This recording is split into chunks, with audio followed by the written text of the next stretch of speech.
தமிழர்கள் மனதில் என்ன தோன்றியதோ அதை அப்படியே பேசினார் செந்தமிழன் சீமான் மே 18 அன்று. இதை குறித்து தான் முழு காணொலியாக இந்த காணொலி இருக்கப் போகின்றது. தமிழே குரல் வலையொலிக்கு உங்களை அன்போடு வரவேற்கின்றேன். செந்தமிழன் சீமான் அவர்கள் நடந்து முடிந்த சட்டமன்ற தேர்தலில் ஒரு இடம் கூட நாம் தமிழர் கட்சி வெல்லாமல் போனதற்கு பல்வேறு காரணங்களை பல்வேறு நபர்கள் அவ்வப்போது கூறி வருகிறார்கள். அதிலும் குறிப்பாக நீங்கள் இவ்வாறு செய்திருந்தால் வென்றிருக்கலாம், அவ்வாறு கூட்டணி வைத்திருந்தால் வென்றிருக்கலாம், கூட்டணியே இல்லாமல் உங்களால் வெல்ல முடியாது போன்ற பல்வேறு வசனங்கள் பல்வேறு செய்திகள் நேரடியாக செந்தமிழன் சீமானுக்கே கூறப்பட்டது. முகநூல் மூலமாகவும் மேலும் ட்விட்டர் மூலமாகவும் மேலும் இன்னும் பல சமூக வலைதளங்கள் மூலமாகவும் பல்வேறு கருத்துக்களை பல்வேறு நபர்கள் பரிந்துரை செய்தார்கள். அதிலும் குறிப்பாக நீங்கள் அவர்களை விமர்சித்திருக்கக்கூடாது அல்லது இவர்களை விமர்சித்திருக்கக்கூடாது அல்லது இதை பற்றி பேசக்கூடாது அல்லது அதை பற்றி பேசக்கூடாது என்பது போன்ற தோணியில் பல்வேறு சமூக ஊடக கருத்துக்கள் குமிந்தன. ஆனால் நடந்தது என்ன தெரியுமா?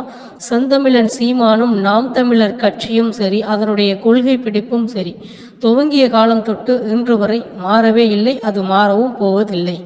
விமர்சனங்களை நிச்சயமாக பிறர் மீது கண்டிப்பாகவே வைத்து கொண்டே இருப்பார்கள். காரணம், அவர்கள் தவறு செய்து கொண்டு இருக்கின்றார்கள். எனவே தவறு செய்பவர்களை தட்டி கேட்கத்தான் நாம் தமிழர் கட்சி என்ற ஒரு கட்சியை உருவானது என்பதை இவர்களிடம் எப்படி கூறுவதென்று தெரியவில்லை. எனவே விமர்சனத்திற்கு ஆளாகாத எந்த ஒரு அரசியல் கட்சியும் கிடையாது, எந்த ஒரு நபர்களும் கிடையாது. விமர்சிக்கவே கூடாது என்ற கொள்கையெல்லாம் எந்த கட்சிக்கும் கிடையாது.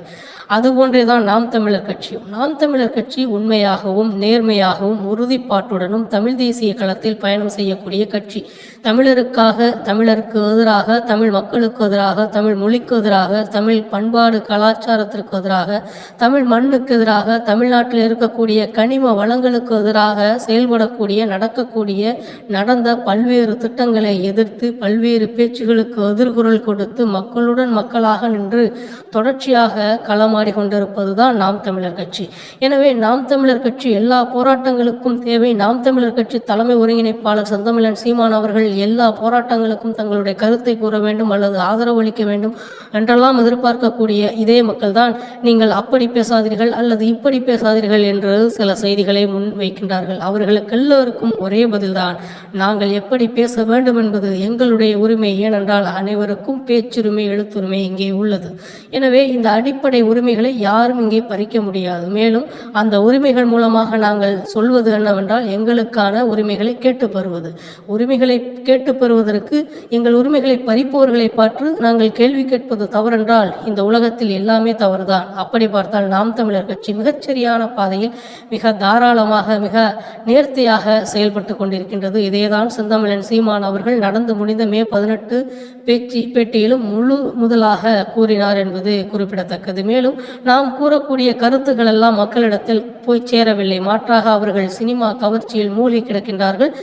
அதுவும் நமக்கு சிறந்த அனுபவம் தான், அதையும் நாம் கற்றுக்கொள்ள வேண்டும் தான் என்ற தோணியில் பல்வேறு செய்திகளை முன்வைத்தார்கள் என்பதுதான் நிதர்சனமான உண்மை. இலங்கையிலிருந்து வந்த ஒரு நபர் சீமானை விமர்சித்தது போன்று இதுவரை யாரும் விமர்சித்ததில்லை. அதுவும் தொடர்ச்சியாக நடந்து கொண்டிருக்கின்றது. அவ்வாறு விமர்சித்ததால் தமிழ்நாட்டில் இருக்கக்கூடிய பெரும் தலைமைகள் அதற்கு எதிர்ப்பும் தெரிவித்திருக்கின்றார்கள். குறிப்பாக ஐயா பே மணியரசு, அண்ணன் வேல்முருகன், மேலும் ஐயா ராமதாஸ் அவர்கள் போன்ற அனைவரும் அதற்கு எதிர்ப்பு தெரிவித்திருக்கின்றார்கள். நிச்சயமாக செந்தமிழன் சீமான் அவர்கள் தமிழ் தேசியத்தின் அடையாளமாக திகழ்வது அனைவருக்கும் தெரிந்த ஒரு விடயம். அவர் மீது ஒரு குற்றச்சாட்டு வச்சால் நிச்சயமாக தமிழ் மக்கள் அவர் பின்பு நிற்பார்கள் என்பது அதனுடைய கருத்தாக இருக்கின்றது. பார்க்கலாம் இன்னும் எப்படியெல்லாம் அரசியல் சூழ்நிலை மாறுகிறது என்று. மீண்டும் நல்லதொரு காணொளிகளை சந்திக்கின்றேன். நன்றி, வணக்கம். நாம் தமிழர்.